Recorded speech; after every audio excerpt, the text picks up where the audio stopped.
menya uko bakoresha zino nshinga twagiye.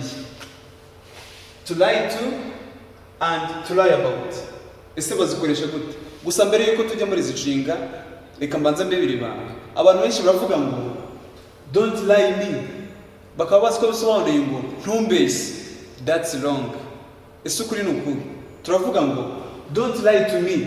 Don't lie to me. Iyo ushaka kubwira umuntu ngo ntumbeshye, uramubwira ngo don't lie to me. Ntabwo uvuga ngo don't lie me. This is wrong. We say don't lie to me. This is correct. And let me believe that from now on we are not going to do the same mistake. Reka tugaruke ku magambo yacu abiri ku nshinga zacu.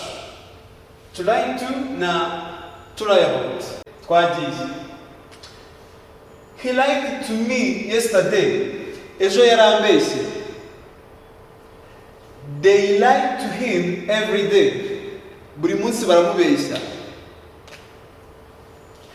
Don't lie about her, please. Nyamuneka wimubeshyere. Nyamuneka wimubeshyere. Aha.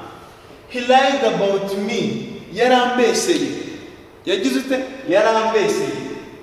To lie to, kubeshyera. Kubeshya, I mean. To lie about, kubeshyera. So guys, thank you for watching this and please support us. Kanda kuri ako gasaraba ujye no kuri YouTube channel yacu wandikemo God's First English, ujyeho ukande subscribe and then urazikubona andi masomo meza kurenza.